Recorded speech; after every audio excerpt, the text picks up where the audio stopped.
واہ. لیکن صابری صاحب افسانہ تو میرے جیسے لوگ ہوتے ہیں، حفیظ طائب جیسے لوگ کبھی افسانہ نہیں ہوتے، کیونکہ اس دھرتی کے پنجاب کے ایک شاعر کا کہنا ہے کہ وارث شاہ سدائی جیوندے نے جنہ کیتیاں نیک کمائیاں.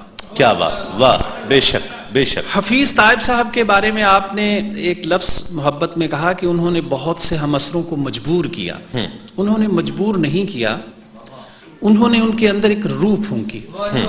واہ. اور یقین کریں کہ درجنوں لوگوں کو نعت کہنے کا سلیقہ عطا کیا. واہ واہ. کیونکہ نعت کہنے کے لیے آپ جانتے ہیں کہ ادب کے جو تقاضے ہیں، پہلے عشق رسول کو اپنی روح اور اپنے خون میں شامل کرنا پڑتا ہے. جی ہاں. پھر کہیں جا کے یہ سعادت نصیب ہوتی ہے. بے شک بے شک. آپ میں سے ان کے برادر عزیز منہاس صاحب شاید اس بات کی گواہی دیں گے، جہاں تک میں جانتا ہوں انہوں نے کسی کے ہاتھ پر بیعت نہیں کی.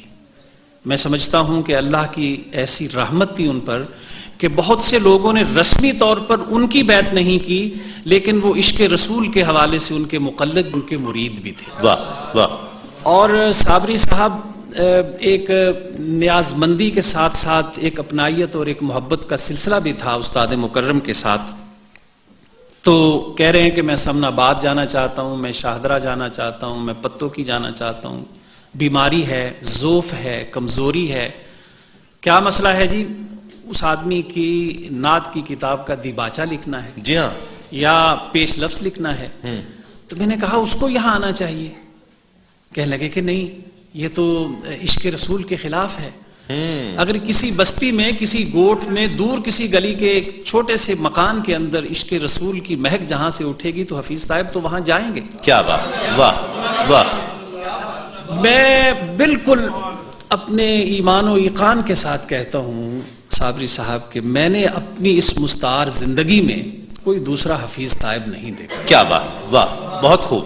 اور جیسا آپ نے، میں بات ختم کرتا ہوں، جیسا آپ نے کہا کہ جناب ندیم قاسمی سے لے کر استاد مکرم ڈاکٹر خواجہ محمد زکریا تک اس بات کی گواہی دیتے ہیں کہ شاعری میں غزل کی شاعری میں، نظم کی شاعری میں جو کمال حفیظ طائب صاحب کو حاصل تھا ان کے ہم اثروں میں بہت کم لوگوں کو حاصل تھا. بے شک بے شک. وہ عروض کے حوالے سے، شعری نشیب و فراز کے حوالے سے، اسلوب کے حوالے سے یکتا اور بے مثال تھے.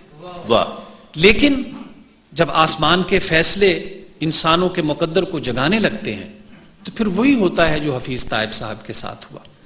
آپ نے حمد بھی لکھی، آپ نے نعت بھی لکھی، آپ نے منقبت بھی لکھی، آپ نے سلام بھی لکھے، آپ نے اولیاء اللہ کی تعریف میں بھی چیزیں لکھی، لیکن ان کی شناخت اور ان کی پہچان جو ہے، ان کے لیے جو شرف ہے اور جو سعادت ہے، وہ صرف اور صرف نعت رسول مقبول صلی اللہ علیہ وسلم. بڑی محبت. بہت شکریہ ڈاکٹر عباس نجمی صاحب، آپ کا بہت شکریہ. گفتگو کر رہے تھے حفیظ طائب کے حوالے سے. رنگ جس طرح منفرد لہجہ اور تجربوں کی بات ڈاکٹر صاحب کر رہے تھے، اور بہت خوبصورت یہ وہ سچے جذبات ہیں کہ جن کا اظہار ڈاکٹر صاحب نے کیا. نعت محمد صلی اللہ علیہ وآلہ وسلم.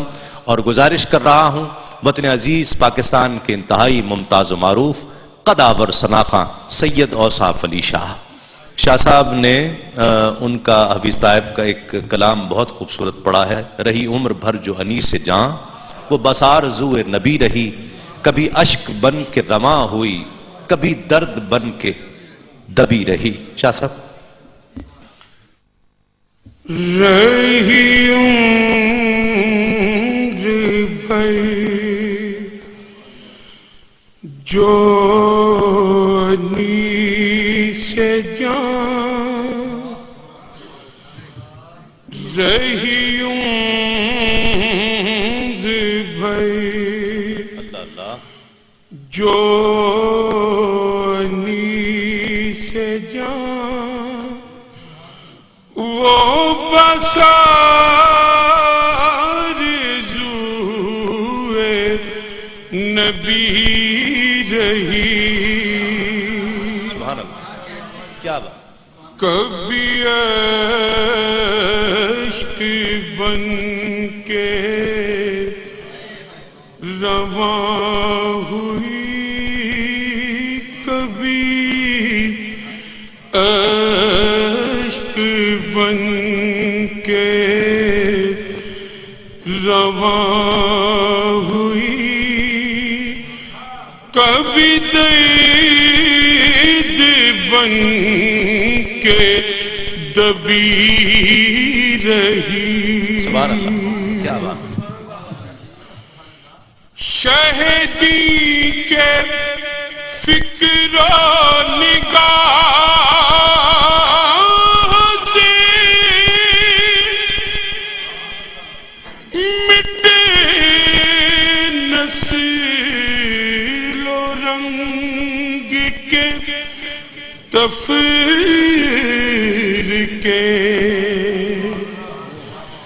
نہ رہا تفاخر منصبی، کیا بات! نہ رونت نسبی رہی، سردشت زیست برس گیا،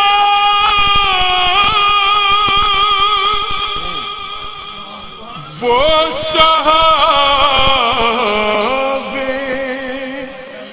رحمت مصطفیٰ، سبحان اللہ، سبحان اللہ! ناخرد کی بے ثمری رہی، کیا بات! ناخرد کی بے ثمری رہی، نا جنو کی تشنا لبی رہی، ناخرد کی بے ثمری رہی، نا جنو کی تشنا لبی رہی۔ کیا بات! اور جو شعر میں آپ پیش کرنے جا رہا ہوں، اسے پیش کرنے سے پہلے میں صرف ایک چھوٹا سا واقعہ آپ سے شیئر کرنا چاہتا ہوں۔ 1991 میں سین حرم ہو اور میں اور دادا ابو ساتھ، جب واپسی آنے لگے، اشک رواں جدائی، تو سسکیاں برتے برتے مجھے کہنے لگے، شہزادے تو تے گھر والا یار، تو تے پھر آ جانا، ساڈا کی بنے گا؟ بارہا ان کی حاضریاں ہوئیں اور مقبول حاضریاں ہوئیں، لیکن وہ واقعہ اس وقت بالکل بہرمل یہ شعر اس ضمن میں پیش کر رہا ہوں، حال ہو گیا۔ وہی ساتیں تھی سرور کی،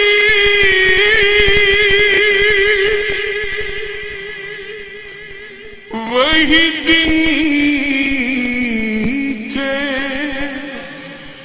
حاصل زندگی، بحضور شافع امتاں میری جن دنوں طلبی رہی۔